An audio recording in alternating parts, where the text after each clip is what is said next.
Les anuncio que, en ejercicio de las facultades que ostento como presidente del Gobierno de España y previa deliberación del Consejo de Ministros, he propuesto la disolución de las cámaras y la convocatoria de elecciones generales para el día 28 de abril. Buenas noches. 28 de abril. Esperada fecha para unas esperadísimas elecciones. El presidente del Gobierno, derrotado por los presupuestos, anuncia la disolución de las Cortes con un mitin político desde su tribuna de la Moncloa. Decimos anuncia la disolución porque Sánchez se da a sí mismo y a su Gobierno una ventaja para convertir sus últimas acciones como Ejecutivo en los primeros actos de su campaña electoral. Promete trabajar hasta el último minuto y, visto lo visto, casi sería mejor que no lo hiciera. Han sido 8 meses del único gobierno que ha llegado a través de una moción de censura. Son así 8 meses de retraso respecto a la convocatoria de elecciones que el propio Sánchez había prometido. El presidente responderá ante las urnas de una gestión que ha dado alas al separatismo catalán hasta redactar esos delirantes 21 puntos de Pedralbes. Llegan por fin las elecciones y solo cabe pedir una cosa a los candidatos: que digan alto y claro con quién sí y con quién no pactarán para formar gobierno. De lo contrario, se corre el peligro de distorsionar la voluntad popular recogida en las urnas mediante pactos contra natura. Y de eso ya hemos tenido bastante durante estos últimos 8 meses. Más noticias en titulares.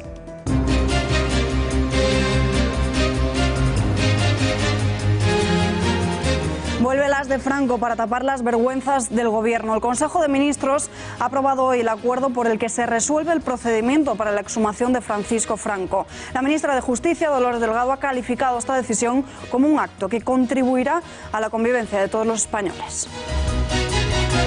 El tema de la inhumación tiene que cumplir con la ley de memoria histórica. Tiene que cumplir con la ley de memoria histórica y tiene que cumplir con normas de orden público. También en ese Consejo de Ministros se ha aprobado el anteproyecto de ley educativa con el que se elimina la LOMCE, pero su tramitación parlamentaria quedará suspendida el 5 de marzo con la disolución de las Cortes. La ministra Isabel Celaá utilizó la rueda de prensa tras ese Consejo para arremeter contra la ley educativa del Partido Popular y explicar la suya, que nace muerta. Es una educación para el siglo XXI. Los equipos de las comunidades autónomas, con excepción de aquellas comunidades autónomas gobernadas por el Partido Popular, que no han querido enviarnos aportaciones.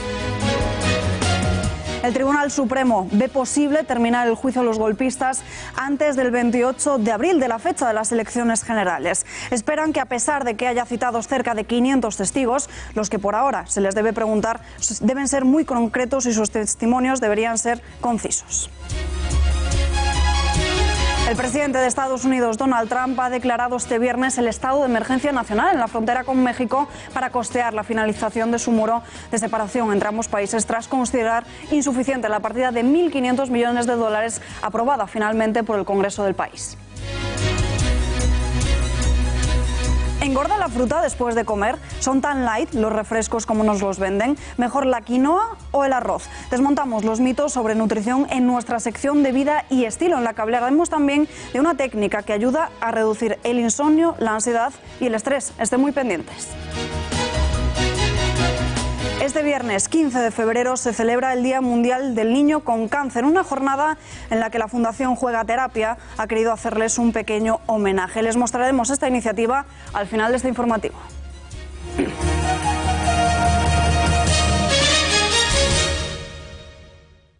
Les anuncio que, en ejercicio de las facultades que ostento como presidente del Gobierno de España y previa deliberación del Consejo de Ministros, he propuesto la disolución de las cámaras y la convocatoria de elecciones generales para el día 28 de abril. Primer mitin político de Pedro Sánchez para anunciar elecciones para el próximo 28 de abril. Lo hace después de una semana en la que los separatistas le han dado calabazas con sus presupuestos en el Congreso de los Diputados. A las 10 de la mañana comenzaba una rueda de prensa institucional que más bien podría calificarse de declaraciones histéricas contra la oposición. Esta es la carta de presentación del socialista. Hace casi 9 meses, España sufría un gobierno que estaba más pendiente de defenderse ante los tribunales que de defender el interés general de los españoles. Llevó a que la mayoría del Congreso de los Diputados apoyara el cambio de gobierno con una moción de censura. Y lo hizo legítimamente. Hay derrotas parlamentarias que son victorias sociales. Y la ciudadanía ha visto cuál es la hoja de ruta de este gobierno. En realidad, la oposición plantea debates que son, si me lo permiten, absurdos por infantiles. Fuera de la Constitución, nada. Dentro de la Constitución, todo. Nosotros, y yo el primero, nunca renunciaré al diálogo. Llámeme clásico, pero sin presupuestos uno no puede gobernar. Respecto a los vetos y, bueno, en fin, todas estas cosas. A mí me sorprende que me pongan a mí un cordón sanitario y no se lo pongan a la ultraderecha. Se han escuchado cosas que a mí me parece que son muy peligrosas. Calificar a un presidente de ilegítimo. Calificar a un presidente de golpista. Calificar a un presidente de ser una persona que claudica, que se humilla. Cuando he sido líder de la oposición, lo único que puede decir el expresidente Rajoy en la cuestión catalana es que estuve a su lado. Estas palabras se han producido después de una reunión de Consejo de Ministros extraordinaria. Mañana frenética la del equipo de comunicación de Moncloa, que han estado mandando imágenes a los medios de comunicación de todo lo que sucedía, como esta que ven, los ministros siguiendo la rueda de prensa, todos muy pendientes de Pedro Sánchez. Extrañas las imágenes que han difundido, a la par qué llamativas. Van a ver ahora, lo están viendo, el momento de la entrada de Pedro Sánchez en ese salón después de esa declaración institucional y todo su equipo de gobierno en pie, pero no todos ellos se han levantado a aplaudir. Hablamos ya con el periodista de ABC, Víctor Ruiz de Almirón. Le saludamos ya, Víctor. Muy buenas noches. ¿Qué tal? Buenas noches. ¿Cómo se ha vivido esta jornada? Bueno, la verdad que no solo la jornada, sino ha sido toda una semana de bastante intensidad, muchas especulaciones, pero finalmente la fecha del 28 de abril a todos los que estábamos en esta sala de prensa no nos ha sorprendido. Es una fecha que se acordó el lunes entre Pedro Sánchez y su equipo más íntimo y se ha guardado muy en secreto, aunque sí que es verdad que en las últimas horas se había especulado con la posibilidad de que se disolviesen las Cortes hoy mismo, que el decreto se publicase ya este sábado en el Boletín Oficial del Estado, lo que habría llevado las elecciones al día 11 de abril, entre semana, que habría sido algo sin precedentes en el caso de unas generales. Envío inusual por parte de la Moncloa con esas imágenes de ministros aplaudiendo a Sánchez. ¿Comparte las críticas de quienes hablan de que Sánchez ha usado la estancia en la Moncloa a modo de propaganda?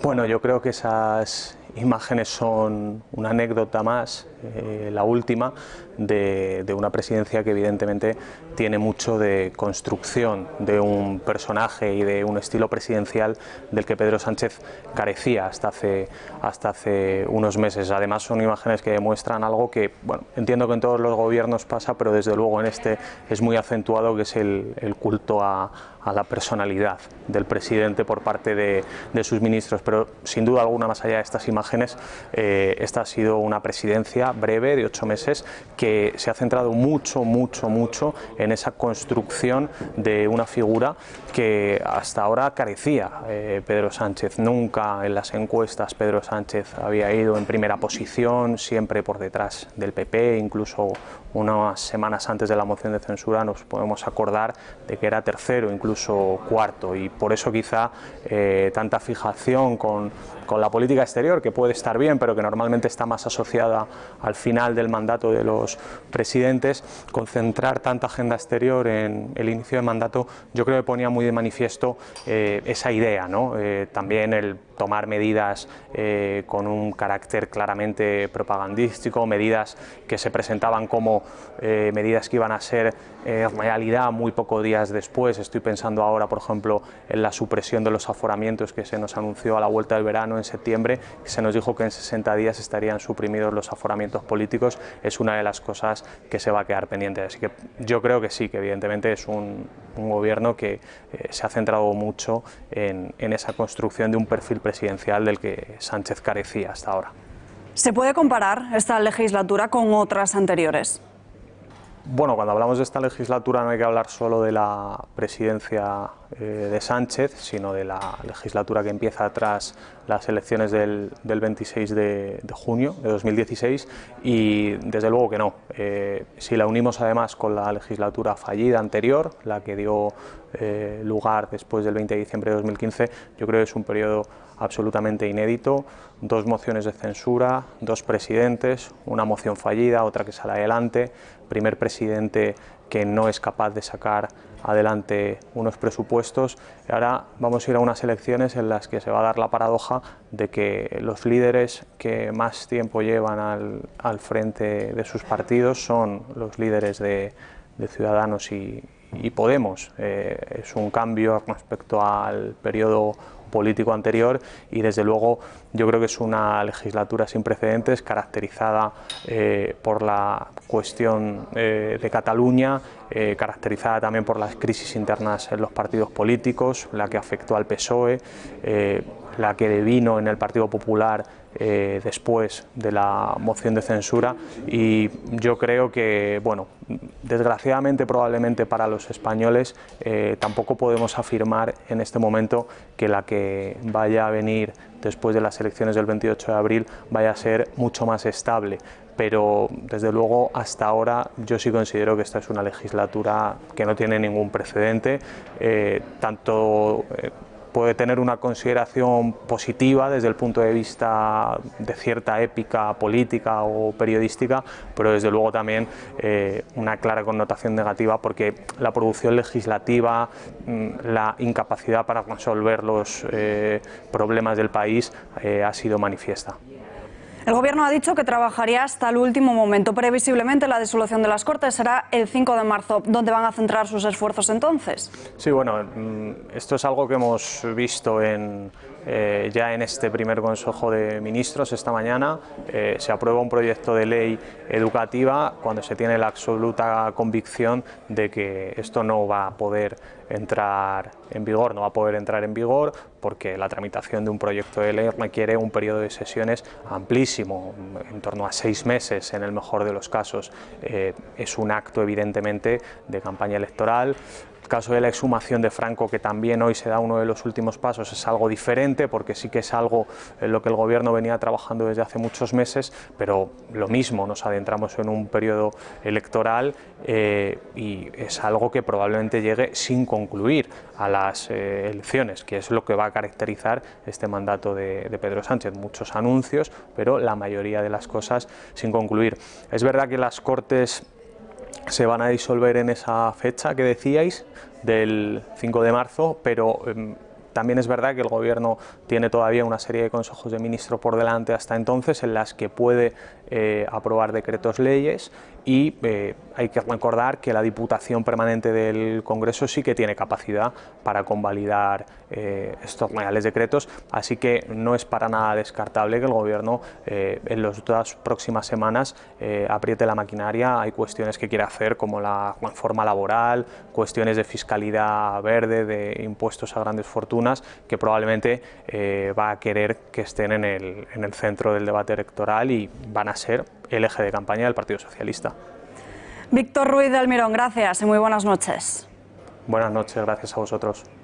Superdomingo electoral 26 de mayo, pero antes 28 de abril, elecciones generales. Miriam Olivas, ¿cuáles son las fechas claves de esta primavera electoral? Muy buenas noches. Buenas noches, Alba. Pues vamos a ver las fechas del calendario electoral que nos esperan en los próximos meses. Vamos a empezar con las fechas de las elecciones generales, porque el día 5 de marzo comienza la convocatoria de esas elecciones generales. Se disolverán las Cortes y comienza esa convocatoria. Y ahora nos vamos al mes de abril, porque en el mes de abril comienza la campaña electoral. Se inicia el día 12 y terminará el día 26 de abril. 14 días en la que los partidos aprovecharán para presentar sus propuestas, y el día 28, que será cuando finalmente se celebren esas elecciones generales. Pero no es la única cita que tenemos los españoles, porque también nos esperan las elecciones autonómicas, municipales y europeas. Las fechas de estas son las siguientes. Como vemos aquí, el día 2 de abril comenzará la convocatoria de esas elecciones, y ahora nos vamos al mes de mayo, porque la campaña electoral, que también durará 14 días, será la siguiente, como vamos a ver aquí, del día 10 al día 24. Esta será la campaña electoral para estas elecciones, y finalmente la celebración será el día 26 de mayo, como podemos comprobar. Como vemos, nos espera una primavera cargada de decisiones que sin duda marcarán el rumbo de los acontecimientos. Estas serán las fechas. Vamos ahora con las reacciones políticas. Los populares sacan pecho de esta decisión, mostrándose a sí mismos como los que han conseguido que Sánchez llame a elecciones. Pablo Casado pide ya a los españoles el voto para evitar que Sánchez reedite el pacto, dice, con los separatistas. El 155, esta será la primera de sus medidas, si el PP se hace con la presidencia. Estamos contentos. Llevamos casi 9 meses reivindicando que se cumpliera esa promesa de Pedro Sánchez. Amar a España no es querer destruir España. Y como yo estoy aquí porque sí amo a España y porque sí quiero defender a España frente a cualquier otra política sectorial, pues en cuanto lleguemos al gobierno aplicaremos el 155. Ojalá el Partido Socialista hubiera apoyado estas propuestas. El problema es que ha apoyado algunas de las 21 que le proponía Torra. En Ciudadanos han saludado la decisión del Ejecutivo con alegría. Su líder, Albert Rivera, comparecía poco después de Casado. Ahora ya no descarta pactar con Vox. Al ser preguntado por si van a poner un cordón sanitario a esta formación, ha respondido que él solo usa esta herramienta ante aquellos que quieren romper España. Califica a Sánchez de mentiroso, pero no ha sido a este al único que le ha dedicado reproches. También al expresidente del Gobierno. Escuchen. Hoy es un buen día para España. Hoy hemos tenido una buena noticia. Se le devuelve la voz al pueblo español después de una legislatura fallida. Quiero recordar que esta legislatura se acabó políticamente el 24 de mayo, cuando el Partido Popular fue condenado por corrupción en el caso Gürtel. Ese día el Partido Popular tendría que haber sido responsable y pensar más en España que en su partido. Pero Rajoy y su equipo decidieron seguir adelante haciendo y propiciando esa moción de censura que ganó Sánchez de la mano de Bildu, de Torra, de Puigdemont, de Rufián y de Pablo Iglesias. Por tanto, no solo tuvimos un problema en no convocar elecciones entonces, sino que Sánchez, mintiendo y engañando a los españoles, dijo que convocaría elecciones cuanto antes y ha usado su presencia en la Moncloa no para mejorar España, sino simplemente para su interés personal. Y Vox, a diferencia del resto, no ha hecho rueda de prensa. Ha dado su valoración a través de Twitter. Santiago Abascal celebra la derrota de una legislatura que ha visto infame. La España Viva ha derrotado por fin una legislatura infame que empezó con un gobierno incapaz y cobarde y termina con un gobierno ilegítimo y traidor. España, otra vez, ha sido más fuerte que sus enemigos. El 28 de abril reconquistará su futuro. Juntos haremos historia.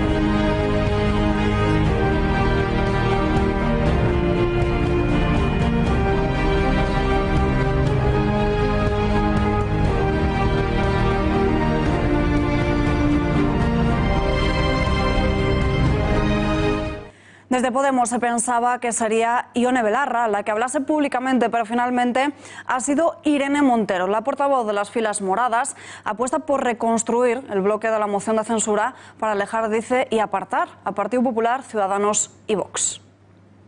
Ahora España tiene una oportunidad, la oportunidad de de votar para dos cosas muy importantes.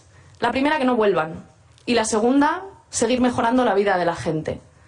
El voto más útil para hacer políticas que cambien la vida de las personas, el voto más útil para que el diálogo sea una realidad y no solamente una serie de palabras vacías, el voto más útil para que los reaccionarios no gobiernen en este país y amenacen los derechos de las mujeres y amenacen los derechos de los trabajadores y las trabajadoras, el voto más útil para cambiar la vida de millones de personas, creo que todo el mundo lo sabe en España y también en Cataluña, es el voto a Unidas Podemos.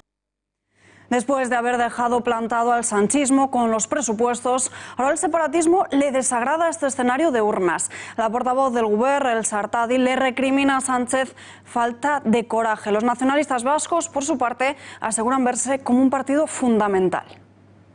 El problema de Cataluña no es un problema del PP, no es un problema de Mariano Rajoy, sino que es un problema de Estado y es un problema de un PSOE que está más preocupado por la estética que por realizar acciones y tomar decisiones, un PSOE que renuncia hoy a resolver el conflicto con Cataluña. Después de la manifestación del domingo ha decidido convocar elecciones y por tanto de nuevo ceder a las exigencias de lo que era su oposición y que ha convertido lo que era un fracaso de la ultraderecha en un éxito.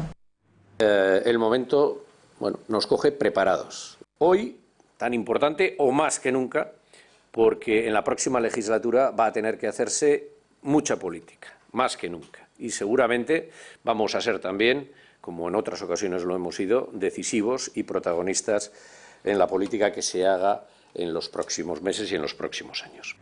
¿Y qué supone celebrar unas elecciones en España? Pues nos cuesta mucho dinero a los españoles. Recordamos que en poco más de 3 años vamos a enfrentarnos a elecciones por tercera vez. Las de 2015 costaron exactamente 185 millones de euros. Las de 2016 costaron 174. Y estas próximas se estima que en torno a unos 175 millones de euros. ¿Pero por qué tanto dinero? Vamos a desgranar esta cifra, esos 175 millones de euros. La mayoría de la partida está destinada a gastos de organización, unos 130 millones de euros. Y de esta cifra, solamente 48 millones de euros se van a correos, es decir, el voto por correo, el buzoneo o la propaganda electoral. 12,8 millones son de escrutinio y a la difusión de datos. Otros 12,5 millones de euros a la logística. Y atención, 55 millones de euros para las administraciones públicas. Aquí se incluye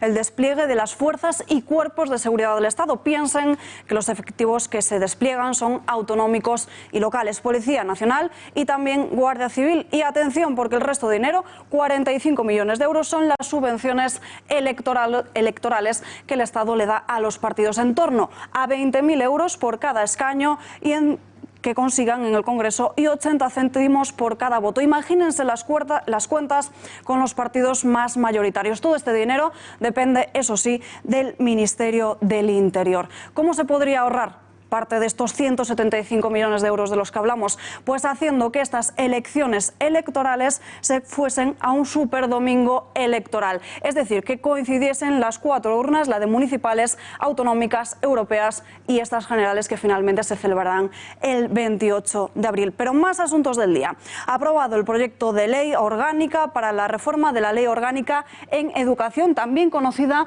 como la Ley CELA. Suponía la principal propuesta en educación del Gobierno de Pedro Sánchez, aunque la convocatoria de elecciones generales para el 28 de abril va a impedir que el texto llegue a prosperar en el Congreso de los Diputados. La aprobación de este proyecto de norma sobre educación también se ha aprobado en el Consejo de Ministros ordinario de esta mañana, y aunque la LOMCE seguirá vigente hasta el próximo curso escolar 2019-2020, en el Gobierno consideran que es imprescindible y pretenden derogar por completo la ley del Partido Popular que aprobaron en el año 2013.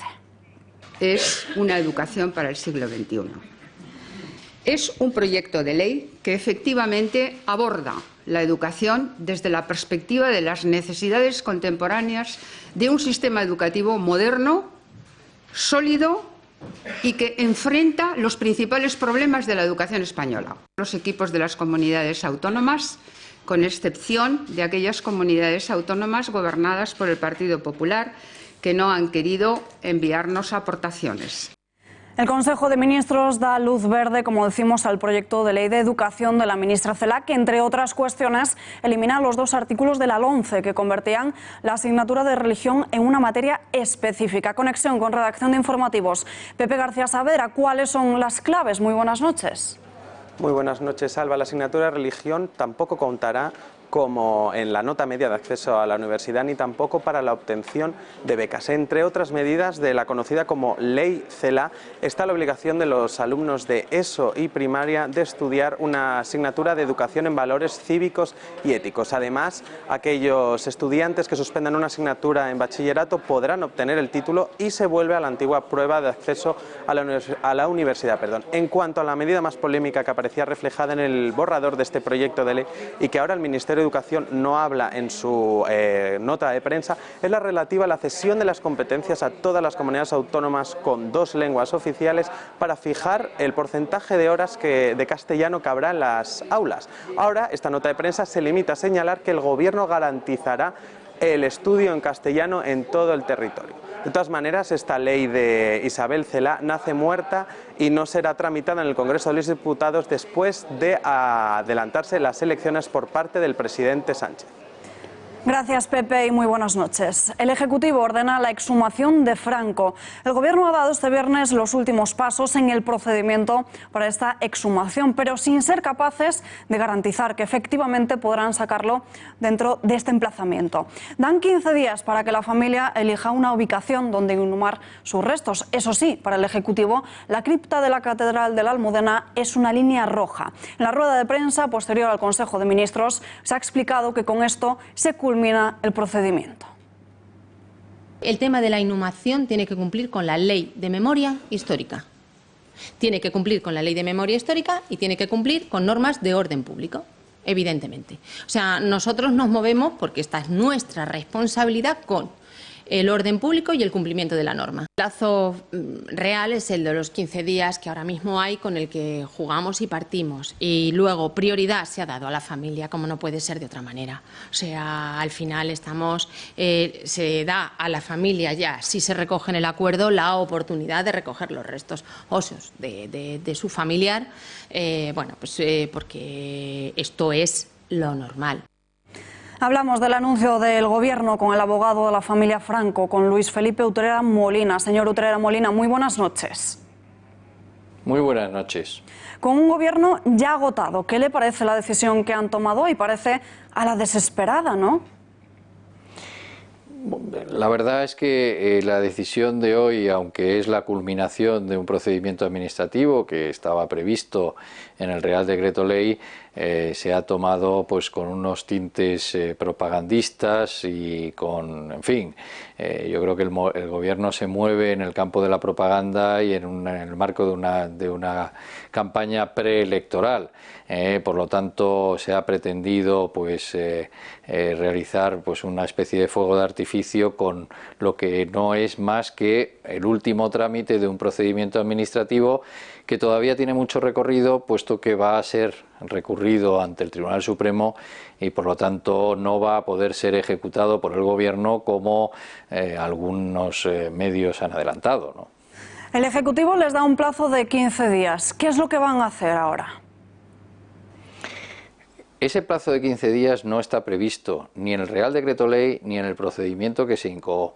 Es un plazo que el Gobierno se ha sacado de la manga y que no tiene amparo legal alguno. Por lo tanto, lo que vamos a hacer es pedir la suspensión no solo del acuerdo de exhumación, sino de la concesión de dicho plazo, porque el propio procedimiento y el propio Real Decreto Ley no establecen el derecho del Gobierno a vetar la decisión de la familia, que no olvidemos que en el Real Decreto Ley se establecía con claridad que es la familia la única que puede tomar la decisión y que el Gobierno solo puede tomar esa decisión en caso de bien de discrepancia entre los familiares o de silencio en el caso de la familia. Diferentes fuentes aseguran que el Gobierno no tiene por qué esperar a que la familia recurra ante el Supremo para proceder a la exhumación. ¿Se ajusta esto a derecho? Y en el caso de haberlos, ¿en qué delitos estaría incurriendo? Vamos a ver, el auto del Tribunal Supremo, que es un auto firme porque no fue recurrido por la Abogacía del Estado de 17 de diciembre, advierte al Gobierno que no puede ejecutar la decisión de exhumación sin antes dar la posibilidad a la familia de recurrir y de pedir medidas cautelares, y sin que el Supremo se haya pronunciado al respecto. Por lo tanto, un eventual intento por parte del Gobierno de ejecutar ese acuerdo implicaría evidentemente un delito de prevaricación, sin perjuicio de que pudiera entrar en concurso con un delito de profanación de cadáveres, etcétera, etcétera. Pero claro, es que aparte de todo eso, no nos olvidemos que para entrar en la Basílica como lugar sagrado y inviolable, reconocido por el propio Gobierno en el acuerdo del 8 de noviembre, necesita autorización eclesiástica y esa autorización se la ha denegado al Gobierno. Por lo tanto, no puede de ninguna manera proceder a la ejecución. Señor Utrera Molina, gracias y muy buenas noches. Muy buenas noches, gracias a ustedes. Pedro Sánchez anuncia la convocatoria de elecciones, ya acorralado por la oposición y por los propios miembros de su partido. Varones y pesos pesados del socialismo ya reclamaban públicamente una llamada a las urnas. Realmente era lo que menos deseaba el presidente, pero ¿beneficia este adelanto electoral al Partido Socialista? Nuestra compañera Maribel de Jesús ha salido a las calles a preguntarlo. Bueno, ya veremos a ver el 28 de abril qué pasa. Yo de momento no voy a adelantarme porque luego esto ya sabemos que... Es posible, siempre y cuando saque una mayoría suficiente que no tenga que hacer coalición con los partidos extremistas de izquierdas. Claro que sí. Es que creo que no tenía otra opción ya, no sé, estaba alargando las cosas. Yo pienso que después de los últimos acontecimientos ahora mismo no beneficia al PSOE por lo que acaban de pasar las elecciones de Andalucía. Cada vez que da un paso la lía más, nada más. Entonces debe dejar de liarla, porque la está liando cada vez que hace algo y nada más, es simplemente eso, por lo beneficia, cuanto más tiempo pase, peor va a ser para él. No lo sé, puede que en parte sí, porque, no sé, cuanto antes lo hagan, menos tiempo tienen para cagarla igual. Pues porque no tiene muy buena imagen ahora mismo y siendo un presidente que no ha sido elegido por nosotros, no creo que vuelva a ser elegido. Hay disparidad de opiniones, pero la mayoría de los ciudadanos coinciden en una cosa, y es que este adelanto electoral beneficia al Partido Socialista porque así a Pedro Sánchez no le da tiempo a cometer tantos errores como lleva cometiendo en estos 8 meses y medio de legislatura. Pero ¿cómo va a afectar el adelanto electoral a la economía española? Se lo preguntamos al periodista Xavier Orcajo.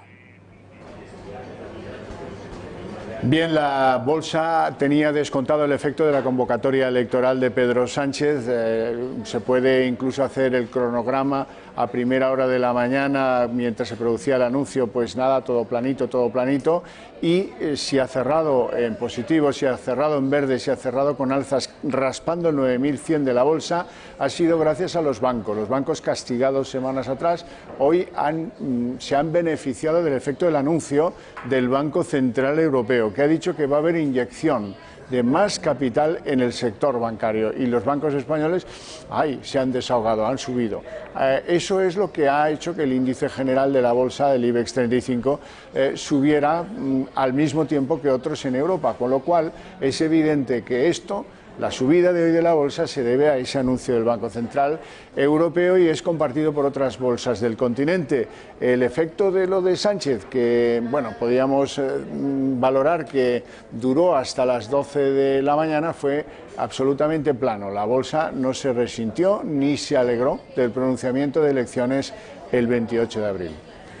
Gracias, Xavier, y muy buenas noches. Pensábamos que el juicio a los golpistas catalanes iría para largo, que duraría meses y meses, pero ahora el Tribunal Supremo dice ver posible terminarlo antes del 28 de abril, de la fecha de elecciones generales. El objetivo del Supremo siempre ha sido no solaparse con las elecciones, aunque eran conscientes de los comicios del 26 de mayo. Con el ritmo de las declaraciones, esperan que, a pesar de que haya cerca de 500 testigos citados, los testimonios sean concretos y concisos. Les pedirán que se ciñan a los hechos que son objeto de enjuiciamiento, sin divagación alguna. Además, citarán a un máximo de 50 personas al día. También señalan que no se descarta habilitar los viernes y sábados sesiones. Primera semana de juicio a los golpistas catalanes, y lo que hemos visto no han sido más que declaraciones políticas de los acusados, algunas un tanto sentimentales, y movilización de líderes separatistas a las puertas de ese tribunal. 12 de febrero, día histórico para España. Por primera vez se sientan en el banquillo del Tribunal Supremo una presidenta del Parlamento, un vicepresidente de la Generalitat, 8 exconsejeros y 2 responsables de asociaciones independentistas. Más de 600 periodistas de 170 medios de todo el mundo abarrotan las entradas al edificio para seguir la primera jornada. Familiares, amigos y políticos independentistas llenaron Madrid para apoyar a los 12 acusados. La acusación popular Vox llegaba con muchas ganas. Seguiremos exigiendo la desarticulación completa del golpe de Estado que sigue vivo en estos momentos. El hecho de que precisamente hoy, sentado entre el público y no en el banquillo de los acusados, esté el presidente de la Generalidad, Quim Torra. Primer día turno para las defensas que arremetieron contra el tribunal. Que de lo que se trata aquí es de intentar hacer parecer que los magistrados de este tribunal están para defender la unidad de España. En el segundo día tomaban la palabra las acusaciones, una jornada mucho más tranquila, sin apenas público ni expectación. La Fiscalía entonces aprovecha y arremete contra las defensas. Se pretende transformar en víctimas de una persecución política a quienes han fracturado y quebrantado gravemente el orden constitucional. Este es un juicio en defensa de la democracia española. Y llega el tercer y último día de juicio de la semana, donde por fin declaran 2 de los 12 acusados por el 1 de octubre. El primero, Oriol Junqueras. Votar en un referéndum no es delito.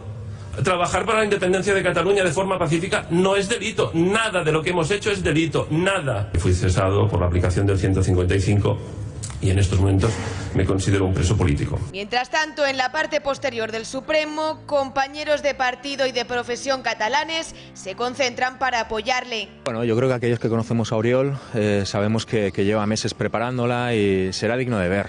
Yo creo que después de tantísimo tiempo sin poderse defender, hoy verle frente a ese tribunal inquisitorial pudiéndose defender, pues estoy absolutamente convencido que se lo comerá. Turno para Joaquín Forn, le toca declarar. Y también sé que ningún acto de los Mossos d'Esquadra fue contrario a la Constitución. Ninguno de los actos. Ninguna. Ni el 20 de septiembre ni el 1 Ni el 20 de septiembre ni el 1 de octubre. Sí. Y tras esto, las reacciones no tardan en llegar. Los argumentos de Forn y Junqueras ponen muy claramente en evidencia que nada de aquello que el Gobierno de Cataluña hizo durante los meses de septiembre y octubre del año 2017 puede ser susceptible de ser considerado ni como rebelión ni como sedición. Finalizada la primera semana de un juicio nunca antes visto en nuestro país. Y tenemos conexión en directo con la acusación popular de Vox, con el secretario general del partido, con Javier Ortega. Señor Ortega, muy buenas noches. ¿Qué tal? Muy buenas noches. Hoy no hemos tenido cita en el Supremo, pero le pido un titular que defina esta primera semana de juicio a los golpistas. Bueno, pues proclamas políticas, pocos argumentos jurídicos, sigue la propaganda de los golpistas desde dentro de la sala del tribunal, firmeza en las acusaciones y rechazo total a las cuestiones previas que habían planteado. Estamos ante un juicio penal y, como ha dicho la propia sala, no va a admitir las dilaciones y no va a admitir los retrasos injustificados en el procesamiento de los encausados. ¿Se está politizando este juicio en vez de llevarlo al terreno penal? Se lo preguntamos porque la declaración de Junqueras hacía muy pocas referencias a los hechos concretos que se le imputa. Bueno, eso es lo que pretenden, lo que han pretendido en la instrucción y lo que van a pretender en la fase de juicio oral los acusados, los golpistas. Evidentemente ellos sabrán con su estrategia de defensa, pero yo creo que la realidad es que se va a ver que dentro de la sala todos los discursos políticos no tienen ninguna base, que aquí estamos hablando de juzgar hechos, estamos hablando de juzgar delitos, no de perseguir ideas como pretenden ellos, estamos hablando de que quienes están acusados son políticos acusados de graves delitos, no presos políticos como ellos dicen, y nos encontramos ante un juicio penal ante la más alta instancia del Estado, de la jurisdicción penal, del Poder Judicial, que es la Sala de lo Penal del Tribunal Supremo. Por tanto, es un juicio con todas las garantías, no es un juicio político como ellos pretenden. Desde la acusación popular de Vox hemos pedido a la Sala que no se les permitiera a los acusados estar con un lazo amarillo que representa nada menos que el desprecio al Poder Judicial, al Estado de Derecho y a la ley. Lamentablemente la Sala lo ha permitido y hemos pedido también, y ha sido una circunstancia pues que nos ha disgustado, hemos pedido que la Sala aplicase su propia jurisprudencia y la del Tribunal Constitucional, permitiendo a las acusaciones hacer preguntas a los acusados para que tuvieran que contestar si era a su derecho hacerlo o guardar silencio, pero que quedara constancia de las preguntas para que luego esos silencios, tal y como dice la jurisprudencia, pudieran ser interpretables. También, lamentablemente, parece que la Sala ha olvidado su propia jurisprudencia y ha permitido el que los acusados, al no ejercer su derecho a contestar, no hayan permitido a las acusaciones preguntar. Pero, en fin, creo que ha sido unas primeras sesiones que van a marcar de alguna forma cuál va a ser el devenir. Unos haciendo propaganda política, otros ejerciendo la acusación legal, la acusación del derecho. Fuentes del Supremo ven posible terminar el juicio antes de las elecciones. ¿Creen que esto será posible? Los citados son hasta 500 los testigos citados.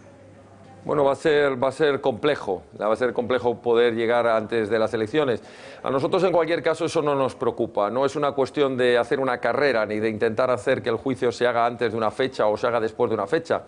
Los procesos judiciales tienen sus plazos, tienen sus tiempos, las pruebas han de celebrarse con todas las garantías para no darles ni una sola oportunidad de que puedan tachar de indefensión.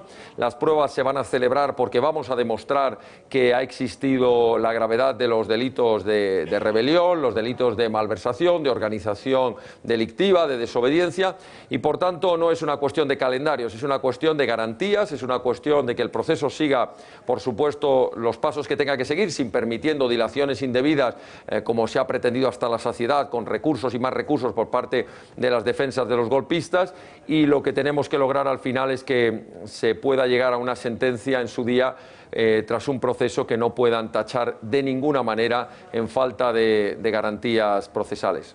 ¿Qué esperan de la próxima semana?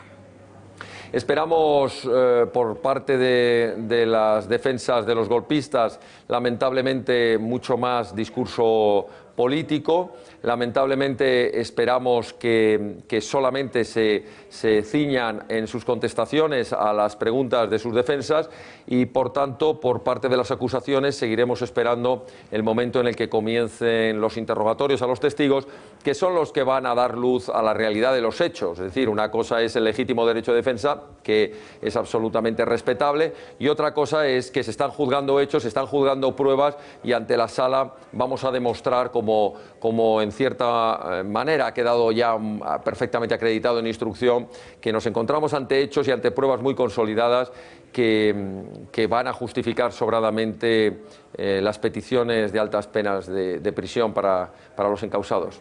Javier Ortega, gracias y muy buenas noches. Pues muchísimas gracias, muy buenas noches. El Parlamento Europeo prohíbe la conferencia de Carles Puigdemont y de Quim Torra que pretendían dar el lunes en la sede de la Eurocámara en Bruselas. La ofensiva política de Partido Popular, Ciudadanos y Partido Socialista para tratar de impedirlo ha tenido sus resultados. Habían enviado una carta al presidente Antonio Tajani para que negase rotundamente que esta conferencia pudiese tener lugar. Bajo el título de Cataluña y el juicio sobre el referéndum, tanto Puigdemont como Torra se presentaban además como presidentes legítimos de Cataluña. Tajani ha respondido a esas solicitudes de estos tres grupos y prohíbe que se celebre. Aduce motivos de seguridad. De acuerdo a la evaluación, hay un alto riesgo de que el evento propuesto pudiera plantear una amenaza al mantenimiento del orden público en las instalaciones del Parlamento.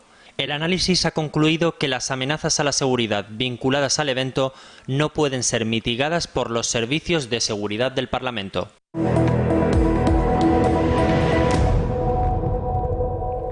En página internacional, nuevas sospechas en torno a la muerte del periodista Jamal Khashoggi. La policía turca sospecha que su cuerpo habría sido quemado en un horno a 1000 grados. En un primer momento se había especulado con la idea de que se le había llevado al exterior del consulado de su país en Estambul e incluso que su cuerpo habría sido disuelto con ácido. Pero se ha encontrado en el jardín un horno subterráneo. Este descubrimiento hace ahora que la investigación abra más posibilidades. Se trata de un horno con capacidad de llegar a 1000 grados, suficiente temperatura para eliminar todo tipo de rastro de ADN.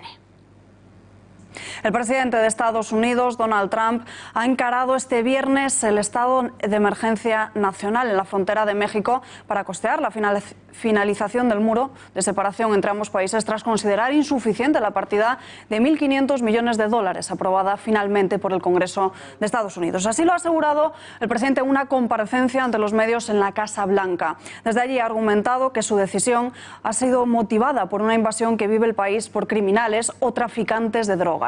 Sobre el fracaso de su negociación con el Congreso, Trump ha defendido que esos 1.500 millones de dólares han sido al final una victoria. So I'm going to be signing a national emergency, and it's been signed many times before. It's been signed by other presidents. From 1977 or so, it gave the presidents the power. There's rarely been a problem. They sign it. Nobody cares. I guess they weren't very exciting. But nobody cares. They sign it for far less important things in some cases, in many cases. We're talking about an invasion of our country with drugs, with human traffickers, with all types of criminals and gangs.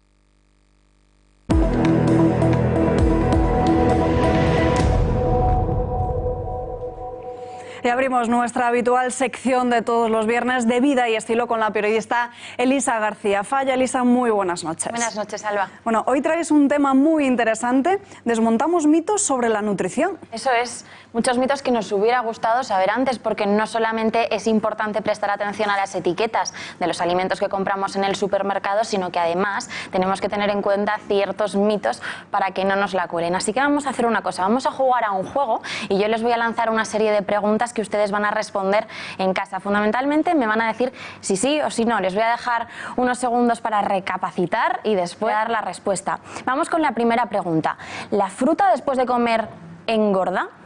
Bueno, muchos de ustedes seguramente pensarán que la fruta después de comer sí engorda, pero lo cierto es que una manzana tiene, por ponerles un ejemplo, cualquier otra fruta nos sirve, tiene las mismas calorías antes, durante y después de la comida. Así que la respuesta es no. La fruta no engorda después de comer, así que si son ustedes, en especial personas golosas, sepan que la fruta después de comer les puede hacer evitar posibles antojos de dulces, sobre todo a media tarde, cuando después de esa siesta, por ejemplo, que nos apetece un dulce, si tomamos una fruta después de comer, podemos salvarlo de alguna manera. Así que bueno, la primera respuesta es negativa, pero vamos con una segunda pregunta. ¿Los refrescos light engordan más que los refrescos normales? Bueno, seguramente vosotros en casa, ustedes ya se habrán dado cuenta, y esto es un mito que ya se ha extendido mucho, que ya se ha derribado. Los refrescos light no engordan menos que los refrescos normales, pero sí que es importante decir que engordan de maneras diferentes. Los refrescos con edulcorantes, es decir, aquellos que llevan sustitutivos del azúcar, hacen engordar los famosos michelines, provocan grasa abdominal, mientras que los refrescos originales, los que sí que contienen azúcar, generan grasa visceral, es decir, esa grasa que se encuentra dentro de nuestro organismo. Yo no sé cuál es peor, si una u otra, pero lo que está claro es que siempre que lo sustituyamos por un zumo de tomate, por ejemplo, salvamos las dos cosas. Y vamos con la tercera pregunta. ¿La batata o el boniato, por ejemplo, son más sanos o no son más sanos que la patata? Bueno, son ¿sustitutivos o no lo son? ¿Merece la pena que cambiemos la patata por estas dos alternativas? Pues lo cierto es que no.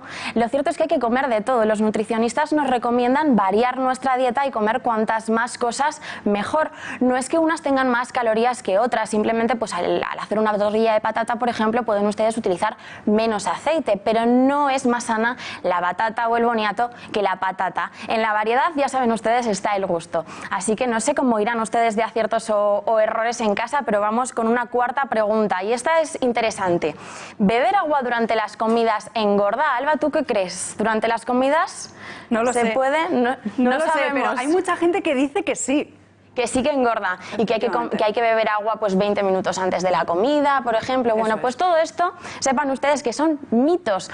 No influye el momento en el que bebamos agua. Tenemos que escuchar a nuestro cuerpo y ese es el mejor consejo que les podemos dar, y beber cuando tengamos sed. La sensación de sed no es sana en absoluto y si tenemos sed durante las comidas, bienvenido sea ese vaso de agua. Así que no engorda, Alba. Podemos beber agua con tranquilidad durante las comidas y también después, sin temer la hinchazón o cualquier otro temor, otro miedo que podamos tener. Y otra pregunta más, quinoa, arroz, ¿qué es mejor? Bueno, pues respondan en casa, hagan sus apuestas y sepan que ni lo uno ni lo otro. Tanto la quinoa como el arroz son igualmente saludables. Volvemos a lo de la patata, el boniato o la batata. Cuantos más nutrientes incorporemos a nuestra dieta, mucho mejor. Así que no tenemos que quedarnos con una cosa o la otra, y de hecho la quinoa no tiene tampoco menos calorías que el arroz. Sí es verdad que podemos utilizar arroz integral en lugar de arroz blanco, porque generalmente mejora nuestro tránsito intestinal y esto al final tiene grandes repercusiones en nuestra dieta y nos hace pues al final adelgazar y provoca una mayor digestión más saludable, más cómoda, pero no tenemos por qué elegir entre quinoa o arroz. Las dos cosas son bienvenidas. Y una última pregunta, y esta es de sobresaliente, el que la acierte, ¿eh? ¿Nos quedamos con la corteza o con la miga, Alba? Yo creo que engorda más la miga. La miga del pan engorda más que la corteza. Pues lo siento un montón, pero todos los que hayan respondido como Alba en casa, error. Ni lo uno ni lo otro. Volvemos a lo mismo de siempre. El producto que metemos en el horno, el pan, la masa del pan, cuando la horneamos, es una y única, es un solo producto. Entonces no tiene por qué engordar más la corteza que la miga. Así que yo creo que esto es un buen regalo, sobre todo para esas personas a las que les guste mojar pan. Este fin de semana lo pueden hacer libremente.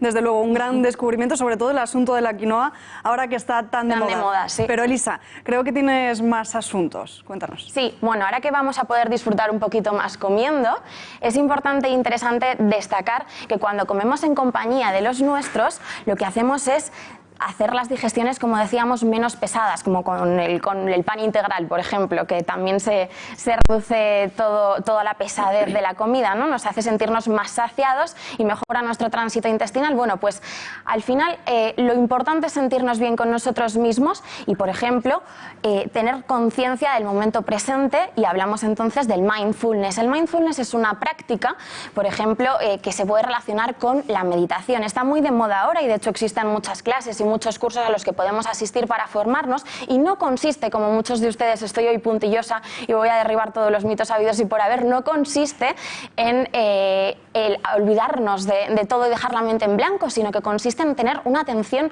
plena, en fijarnos en el aquí y el ahora, en el momento presente. ¿Y cómo podemos hacer esto? Tomando conciencia de nuestro cuerpo mediante la respiración, mediante la atención a los sonidos o mediante una táctica que se llama el body scan, que consiste en saber dónde tenemos en cada momento nuestros pies. Por ejemplo, fijarnos en las plantas de nuestros pies cuando salimos a correr es una buena idea.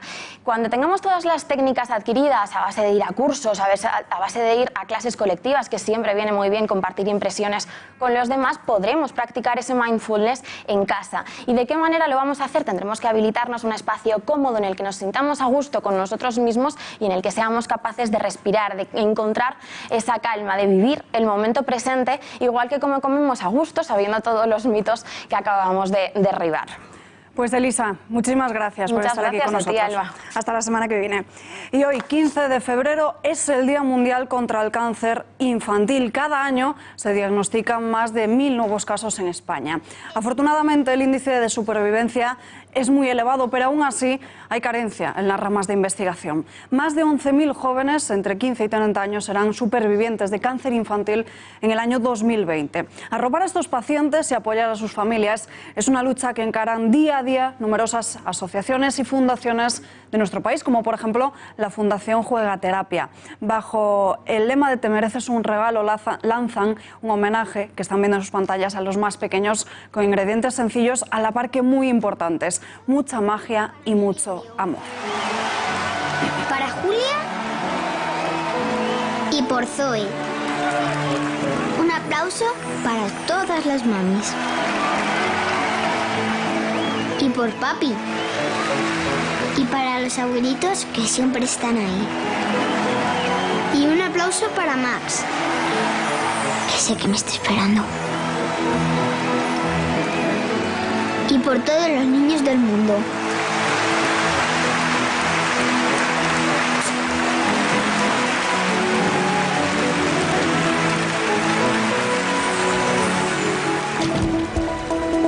Nos despedimos ya, pero les dejamos, como siempre, con más programación. Hoy, ahora, noticiario de 1936 de Eduardo García Serrano, y después los mejores momentos del Gato al Agua de toda esta semana. Mañana, especial informativo de Xavier Orcajo sobre el juicio que ha arrancado esta semana a los golpistas catalanes, y el domingo, entrega de Debería Ser Noticia. Ya lo saben, quédense con nosotros, y nosotros, el informativo vuelve el lunes a las 8:30. Que tengan un buen fin de semana.